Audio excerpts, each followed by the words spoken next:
아멘. 감사합니다. 멋진 트리오였습니다. 우리가 찬양된 서지 못하지만 이 귀한 찬양 하나님께서 영광 받으신 줄로 믿습니다.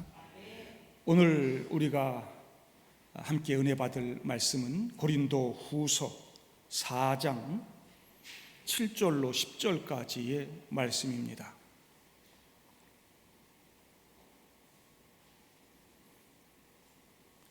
고린도 후서 4장 7절부터 10절까지입니다.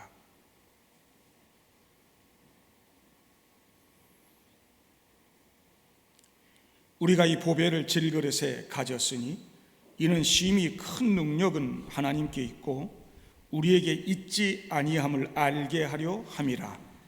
우리가 사방으로 우겨쌈을 당하여도 쌓이지 아니하며 답답한 일을 당하여도 낙심하지 아니하며 박해를 받아도 버림받지 아니하며 거꾸로 뜨림을 당하여도 망하지 아니하고 우리가 항상 예수의 죽음을 몸에 짊어짐은 예수의 생명이 또한 우리 몸에 나타나게 하려 함이라. 아멘. 성도 여러분 반갑습니다. 한 주간도 평안하셨습니까? 주님의 은혜로 하루하루를 살아간다고 하는 생각이 듭니다. 예정보다는 좀 길어질 것이라고 하는 생각은 했었는데 이렇게 계속해서 영상으로 예배를 드리게 되었습니다. 다음 주 한 주간만 더 지나면 같이 모일 수 있으리라고 하는 기대를 해봅니다. 그때까지는 코로나 확산 방지를 위해 가능한 가정에 머물러 지내시기를 바랍니다. 요즘 라면 매출, 집에서 보는 영화 매출이 급상승하고 있다는데 아마도 집에들 많이 계신 이유일 것입니다. 라면 먹고 소파에 누워서 영화 보고 잠도 좀 자고 그러는 것이 요즘은 게으른 것이 아니고 책임감 있게 잘하는 일이 되었습니다. 우리 그리스도인은 그렇게 가정에 머물러 있으면서 말씀 보고 기도도 하면서 더욱 은혜 안에 머물러 있기를 바랍니다. 누가복음 24장에 주님께서는 위로부터 능력으로 입혀질 때까지 이 성에 머물라 그러셨는데 성령의 충만을 덧입고 능력을 덧입고 주님과 깊은 관계를 회복할 때까지 어디 돌아다니지 말고 예수 안에, 말씀 안에, 믿음 안에 머물러 있으시기를 바랍니다. 요즘 기독교가 욕을 많이 먹고 있는데 기독교의 신뢰가 좀 회복될 때까지 떠들고 다니지 말고 기도하면서 은혜 안에 조용히 머물러 있는 것이 잘하는 일인 줄로 믿습니다. 지난주에 제 설교를 들었는지 저와 비슷한 생각이었는지 몰라도 한 시골 교회 목사님이 매직펜으로 직접 써서 이렇게 교회 현관에 붙였더라고요. 예배드리면 죽인다고 칼이 들어올 때 목숨을 걸고 예배드리는 것이 신앙입니다. 그러나 예배 모임이 칼이 되어 이웃의 목숨을 위태롭게 하면 모이지 않는 것이 신앙입니다. 몇 월 며칠까지 모임을 중단합니다. 이렇게 썼더라고요. 참 어려운 가운데 우리가 신앙생활합니다.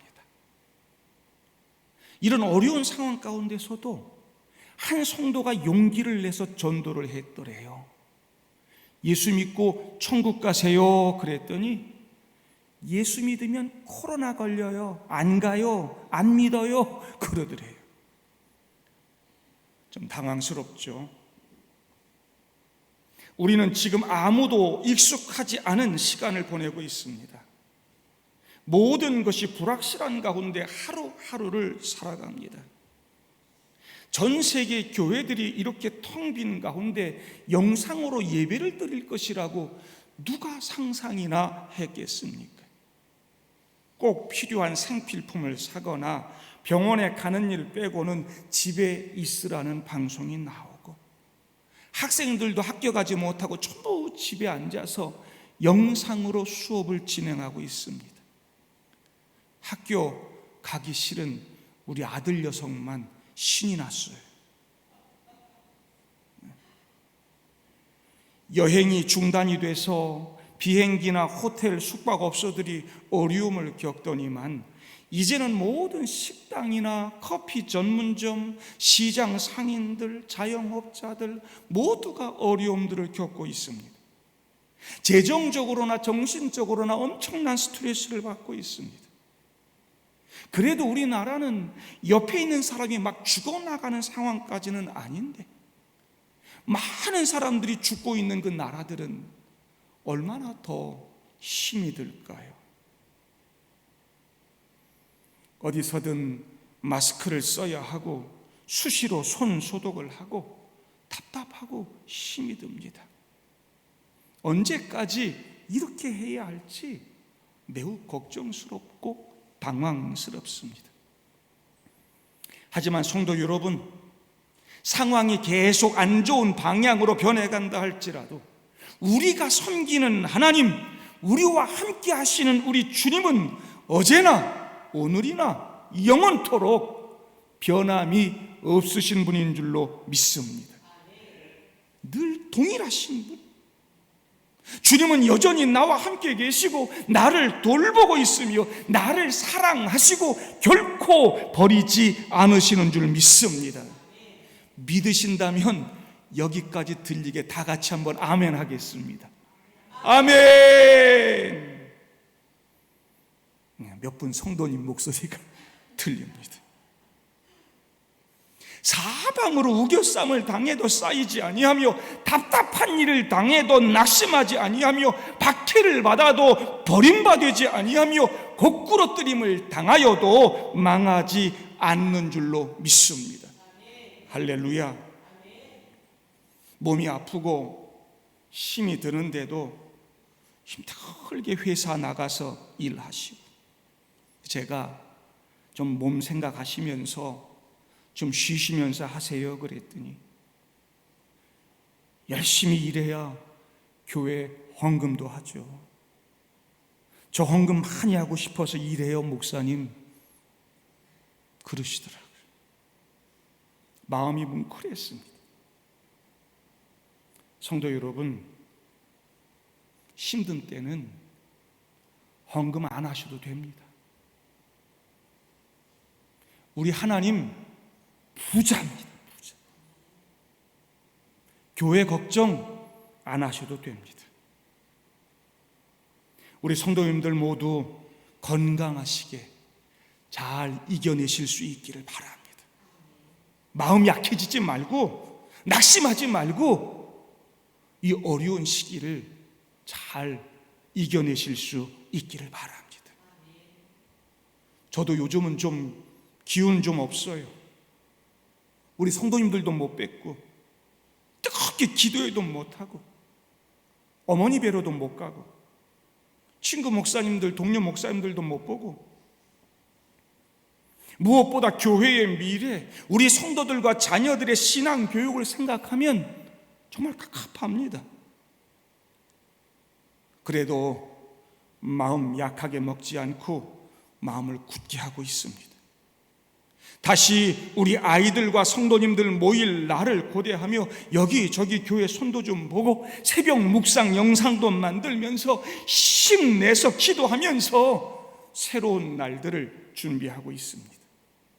여러분들도 낙심하지 마시고 힘내시기를 바랍니다.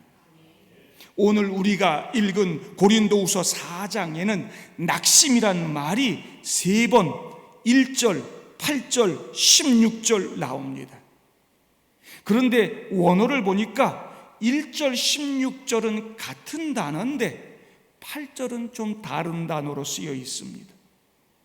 1절에 그러므로 우리가 이 직분을 받아 긍휼하심을 입은 대로 낙심하지 아니하고, 16절에 그러므로 우리가 낙심하지 아니하노니 우리 겉사람은 낡아지나 우리 속사람은 날로 새로워지도다 그랬습니다.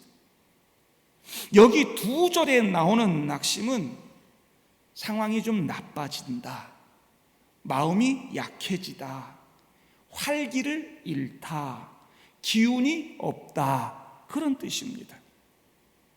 바울은 다메섹 도상에서 부활하신 예수님 만난 후에 자신의 삶 전부를 바쳐 복음 전하는 삶을 살았습니다. 쉽지 않았습니다. 몸도 마음도 힘들고 지쳐갔을 것입니다. 게다가 거짓 사도, 거짓 교사들이 고린도 교회 같은 교회들 선동해서 교인들이 바울에게 반기도 들고 공격도 하고 그랬습니다. 때로는 낙심이 되고 포기하고 싶은 마음도 들고 그럴 수 있습니다. 그래도 바울은 모세의 옛 언약보다 영광스러운 새 언약, 예수의 복음을 위한 일꾼으로 섬기는 것이 얼마나 감사한지, 하나님이 우리에게 이 귀한 직분을 주신 것이 너무나 영광스러워 힘들지만 낙심하지 않는다는 겁니다. 그게 1절에 그러므로 우리가 힘들어도 낙심하지 않는다는 말입니다. 힘든 성도들 격려하면서 나도 마음이 약해지지 않고 열심히 이 직분을 감당하겠다고 표현하는 것이고, 그렇게 생명 전하는 일, 성도 살리는 일 하다가 온갖 고통을 당하고 심지어 죽는다 해도 부활하신 예수님처럼 우리도 다시 살게 될 줄로 믿는다. 그러므로 16절에 우리가 낙심하지 아니하노니 우리 겉사람은 낡아지고 죽어져도 우리 속사람은 날로 새로워지도다 그러는 겁니다. 내가 이렇게 늙어가고 병들고 사방으로 우겨쌈을 당하고 매 맞고 육신적으로 고통을 당해도 부활의 소망이 있는 우리는 날마다 새로워지는 것이니 약한 마음 품지 않고 담대한 마음을 갖는다. 그러니 여러분들도 마음 약하게 먹지 말고 힘내세요, 그 말입니다. 우리 중 누가 이 사도 바울보다 더 힘이 들다고 이야기할 수 있을까요? 그가 겪은 어려움은 우리 중 누가 겪은 어려움과도 비교할 수 없는 것입니다. 그래도 1절, 16절 2번 나오는 낙심은 마음 약하게 먹지 않겠습니다 정도의 가벼운 표현이죠. 그러나 8절에 나오는 낙심이라는 단어는 결코 가볍지 않아요. 우리가 사방으로 우겨쌈을 당하여도 쌓이지 아니하며 답답한 일을 당하여도 낙심하지 아니하며, 여기 낙심이라고 하는 단어는 극도로 당황하다, 아무것도 없다, 절망하다, 좌절하다, 자포자기하다, 희망을 포기하다, 그런 뜻입니다. 사도 바울이 지금 내가 절대로 좌절하지 않겠습니다, 우리가 절대로 희망을 포기하거나 자포자기하지 않겠습니다 할 때는 뭔가 심각한 상황들, 어려운 고통들이 있다는 말 아니겠습니까? 저는 여러분들의 삶이 바울에 비해 누워서 떡 먹기처럼 쉬운 것이라고 생각하지는 않습니다.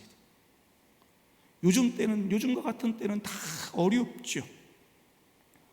제가 오늘 여러분들에게 말씀드리고 싶은 것은 바울이 우리보다 더 어려운 상황에 빠져 있고 힘든 삶을 살고 있는데도 불구하고 좌절하지 않고 포기하지 않고 희망의 끈을 놓지 않는 그 원천이 뭐냐 하는 것입니다. 그가 포기하지 않고 계속할 수 있는 능력을 준 그 힘의 근원이 뭐냐? 포기하는 것이 훨씬 쉽고 편한 길이었음에도 불구하고 그가 그 엄청난 폭풍 속에서도 끝까지 견디며 그 길을 걸어갈 수 있는 힘이 어디서 나왔느냐 하는 것입니다. 지금 얼마나 많은 분들이 힘든 시간을 견뎌내고 있습니까? 우리 동광교회 성도들도 많이 힘이 드시죠. 그래서 저는 오늘 바울이 그 힘든 상황에서도 낙심하지 않고 견뎌낸 비결이 뭔가를 배우려고 합니다. 우리는 분명 예수님을 믿고 하나님의 뜻을 위해 노력하는 삶을 살아갑니다. 그러나 그렇게 예수 그리스도를 따르는 믿음의 사람도 늘 힘든 도전에 직면한다고 하는 것이죠. 믿음 생활 매일매일이 흥미진진하고 즐거운 것은 아닙니다. 때때로 우리는 하나님 뜻 때문에 어려운 폭풍을 만나죠. 사도 바울도 그랬습니다. 고린도후서 11장 23절부터 보면 내가 수고를 넘치도록 하고 옥에 갇히기도 더 많이 하고 매도 수없이 맞고 여러 번 죽을 뻔하였으니 유대인들에게 40에서 하나 감한 매를 5번 맞았으며 3번 태장으로 맞고 1번 돌로 맞고 3번 파선하고 일주야를 깊은 바다에서 지냈으며 여러 번 여행하면서 강의 위험과 강도의 위험과 동족의 위험과 이방인의 위험과 시내의 위험과 광야의 위험과 바다의 위험과 거짓 형제 중의 위험을 당하고 또 수고하며 애쓰고 여러 번 자지 못하고 줄이며 목마르고 여러 번 굶고 춥고 헐벗었노라. 이 외의 일은 고사하고 아직도 날마다 내 속에 눌리는 일이 있으니 곧 모든 교회를 위하여 염려하는 것이라 그랬습니다. 엄청난 어려움과 고통을 겪었습니다. 상상할 수 없는 아픔을 겪었습니다. 그럼에도 불구하고 바울은 삶의 목적이 분명하니까 빌립보서 1장 21절에 이는 내가 사는 것이 그리스도니 죽는 것도 유익함이라 고백하면서 죽어도 그 길을 포기하지 않았습니다. 낙심, 자포자기하지 않았고 견뎌냈습니다. 예수의 길이 죽지 않고 사는 길이고 망하지 않는 길이고 영원한 길임을 사도 바울은 알았습니다. 야고보 선생이 말한 것처럼 욥의 결말을 알았던 거죠. 야고보서 5장 11절 보라 인내하는 자를 우리가 복되다 하나니 너희가 욥의 인내를 들었고 주께서 주신 결말을 보았거니와 주는 가장 자비하시고 긍휼히 여기시는 이시니라 그랬어. 욥뿐 아니라 요셉의 이야기도 보면 그 절망적인 상황 속에도 하나님이 주신 꿈, 그 목적이 있으니까 요셉은 낙심하거나 자포자기하지 않습니다.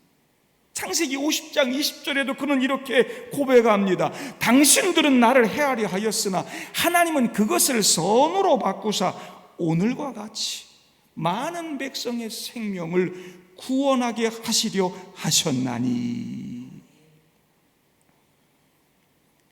이 모든 것의 하이라이트는 예수님 아닙니까? 주님은 이 땅에 오셔서 엄청난 고통을 겪었고 마지막에는 십자가의 죽음 앞에 서야만 했습니다. 그럼에도 예수님이 낙심하지 않고 절망하거나 포기하지 않고 그 길을 끝까지 가신 것은 온 인류 구원을 향한 하나님의 뜻, 그 목적이 분명했기 때문이죠. 히브리서 12장 2절을 보면 그는 그 앞에 있는 기쁨을 위하여 십자가를 참으사 부끄러움을 개의치 아니하시더니 그랬습니다. 예수님은 자신의 목적이 분명했기 때문에 그 모든 고통을 다 견뎌냈습니다. 우리도 예수를 위한 목적을 가지고 살면 어려운 문제를 만나게 될 것입니다. 그러나 우리 주님께서는 나 때문에, 믿음 때문에, 복음 때문에 핍박을 당한 사람들 복이 있도다 하셨습니다. 때문에 우리도 히브리서 12장 3절에 너희가 피곤하여 낙심하지 않기 위하여 죄인들이 이같이 자기에게 거역한 일을 참으신 일을 생각하라고 하신 말씀처럼 나 때문에 공격당하시고 고난당하신 예수님 생각하고 지금의 이 핍박과 어려움들 잘 견뎌내야 하는 것입니다. 목적이 있는 사람은 조금 힘들다고 해서 좌절하거나 포기하지 않습니다. 이것이 사도 바울이 낙심하지 않고 그 모든 것을 견디고 이겨낸 첫 번째 비결입니다. 오늘 본문을 보면 우리가 그렇게 고통당하다가 지고 죽는 것으로 끝나지 않잖아요. 사방으로 우겨쌈을 당하는 그 고통 가운데서도 하나님께서 우리 안에 최선을 다하고 계시는 것이 금세 느껴지지 않습니까? 주님을 위해 사는 사람들, 우리 주님께서 다 책임져 주시고 살려 주실 줄로 믿습니다. 때때로 우리는 옳은 일을 하고도 어려움을 겪습니다. 단순히 교회 나가는 것만으로도 사람들이 나를 이제 좋아하지 않습니다. 거기다가 교회 같이 갑시다 한번 해보세요. 왕따가 되는 거죠. 어려운 과정, 폭풍을 겪지 않으면 마귀에게 아무런 위협도 되지 않는 사람이 되는 겁니다. 지금 이런 상황에서 내게 아무런 압박감이 없다면, 사방으로 우겨쌈을 당하는 그런 고통이 느껴지지 않는다면 지금 내가 어느 팀에 속해 있는지 한번 되돌아 생각해 봐야 합니다. 저는 여러분들이 마귀 편에 속해 있지 않기를 바랍니다. 다이아몬드는 엄청나게 큰 고압으로 만들어집니다. 이 세상에서 알려진 가장 단단한 암석이 다이아몬드입니다. 깨지지 않는 무적이라고 하는 말이 다이아몬드입니다. 우겨쌈을 당하고 엄청난 압박을 당하고 그 스트레스를 다 견뎌내며 아무것도 아닌 돌덩어리가 다이아몬드가 되는 것입니다. 이 어려운 때 성도님들 모두 이 어려움들을 잘 견뎌내시고 멋진 다이아몬드가 될 수 있기를 바랍니다. 두 번째로 바울은 우리 주님의 임재하심, 하나님의 크신 능력으로 그 어려운 고통 가운데서도 낙심하지 않을 수 있었습니다. 바울은 엄청난 고난을 겪었습니다. 우겨쌈을 당하면 그 압박으로 정말 괴롭죠. 답답한 일을 당하면 짓눌리게 되고 고민이 돼서 잠을 이루지 못합니다. 엄청난 스트레스를 받습니다. 정말 그 황당한 상황들을 만나면 어떤 방향으로 가야 할지, 어떻게 결정해야 할지, 무엇을 해야 할지 정말 혼란스럽습니다. 게다가 여러분 9절에 나오는 이 박해라는 단어, 이게 무슨 뜻인지 아십니까? 야생동물처럼 사냥을 당한단 말입니다. 사냥당하다, 이 뜻이 오늘 여기 박해로 번역이 됐습니다. 바울은 예수님 때문에, 복음 때문에 수배되고 추적되고 사냥감이 됐습니다. 사도행전 23장 12절 보면 40명의 남자가 사도 바울 죽일 때까지 먹지도 마시지도 않기로 공모하고 쫓아다니는 것 나오잖아요. 거꾸로 뜨림을 당한다는 말, 요즘 뉴스에 자주 나오는 것처럼 백인 경찰이 흑인 강제로 쓰러뜨려서 무릎으로 목을 짓누르는 상황을 묘사할 때 쓰는 단어 똑같은 것입니다. 거꾸로 뜨림을 당한다. 그런 상황 속에서도 사도 바울은 낙심하지 않았습니다. 희망을 포기하지 않았단 말이고, 좌절하지 않았단 말이고, 포기하지 않았단 말입니다.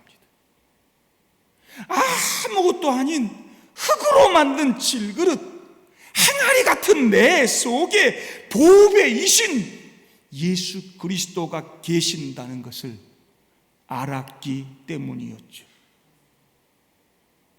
그 예수가 내가 우겨쌈을 당하여도 쌓이지 않게 하시고, 사냥을 당하고 쫓겨다녀도 버리지 않으시고, 거꾸로 뜨림을 당해도 망하지 않게 하신다는 것을 알았기 때문이었습니다.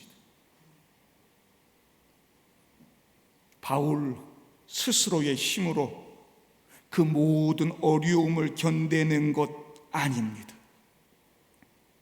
내 힘으로 이 많은 어려움들 어떻게 견뎌냅니까?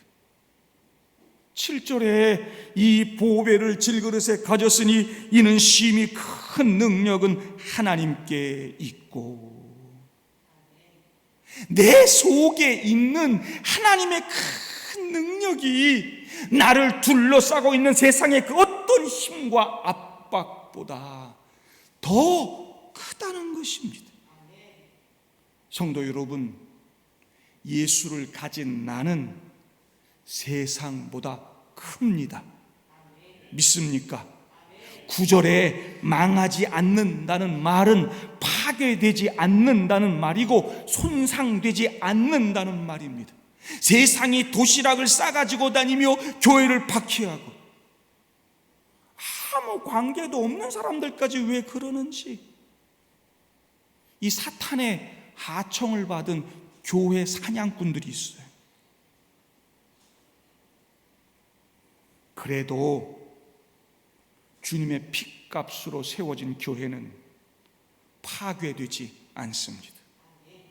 예수의 복음은 손상되지 않습니다. 오히려 복음이 그들을 용서하고 그들을 치유하고 그들을 살려내는 것 보게 될 것입니다. 요한일서 4장 4절에 자녀들아 너희는 하나님께 속하였고 또 그들을 이기었나니 이는 너희 안에 계신 이가 세상에 있는 자보다 크심이라 그랬습니다. 질그릇 같은 나지만 보배이신 예수가 내 안에 있기에, 능력의 심이 큰 것이 하나님께 있기에 지금처럼 어려운 상황 속에서도 좌절하지 않습니다.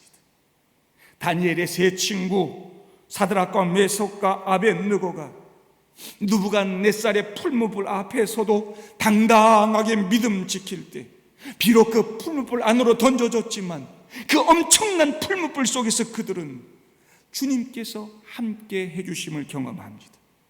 하나님의 크신 능력으로 머리털럭 하나도 거슬리지 않는 거 경험하게 되죠. 많은 경우 우리는 외부에서 해결책을 찾거나 인간 쫓아다닙니다. 힘이 드니까. 그러나 우리 주님의 인재 없이는 우리는 이 어려운 문제들 견뎌내고 이겨낼 수 없습니다. 야고보서 4장 8절에 하나님을 가까이 하라 그리하면 너희를 가까이 하시리라 말씀합니다. 세상을 이기는 영적인 능력은 하나님을 가까이 하고 구하는 자에게만 주어집니다. 주님의 임재 안에 들어갈 때 우리는 하나님의 큰 능력을 받아 낙심하지 않고 세상을 이길 수 있는 것입니다. 주님이 내 안에 임재하는 것이 곧 하나님의 능력입니다. 우겨쌈을 당해도 낙심하지 않는 비결입니다. 이번 코로나 사태는 우리 모두에게 많은 어려움을 줄 것입니다. 하지만 포기하거나 희망을 잃지 마시기를 바랍니다. 실패했다 해도 목적이 있는 사람, 하나님이 함께하는 사람은 반드시 다시 일어납니다. 어미새가 어제 벌레를 잡지 못했다고 해서 오늘 비행을 포기하지는 않습니다. 꿀벌이 어제 비가 오고 꽃을 보지 못했다고 해서 오늘 낙심하고 벌통에 누워서는 나 안 가, 나 안 해, 그러지 않습니다. 지금 이 어려운 상황이 교회나 우리 성도들에게 엄청난 돌파구가 될 줄로 믿습니다. 분명한 목적을 가지고 일어나시기를 바랍니다. 그리고 내 속에 보배이신 예수님이 계시는 거 잊지 마시기를 바랍니다. 그것이 지금 이 어려운 세상을 이기는 심히 큰 능력 될 줄로 믿습니다. 고린도후서 7장 6절 보면 낙심한 자를 위로하시는 하나님이라 했습니다. 힘들고 어려운 이때 하나님의 임재를 갈망하며 그분께 나아가시기를 바랍니다. 하나님께서 큰 위로와 힘을 주실 줄로 믿습니다.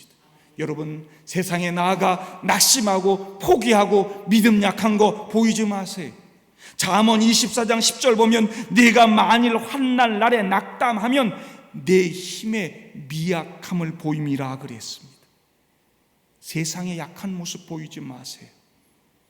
믿음 포기하지 마세요. 벼룩도 모기도 포기하지 않습니다. 그 모기 한 마리 끈질깁니다. 선풍기 틀어놓고 회전해 놓으면 회전 요쪽에 갔을 때 또 그 사이에 와서 물고 가고 끝까지 포기하지 않습니다. 벼룩도 모기도 그렇게 끝까지 포기하지 않는데 지금 조금 어려움이 있다고 낙심하고 포기하는 거 하나님의 사람 아닙니다. 여러분, 사도 바울처럼 절대로 낙심하지 마시기를 바랍니다.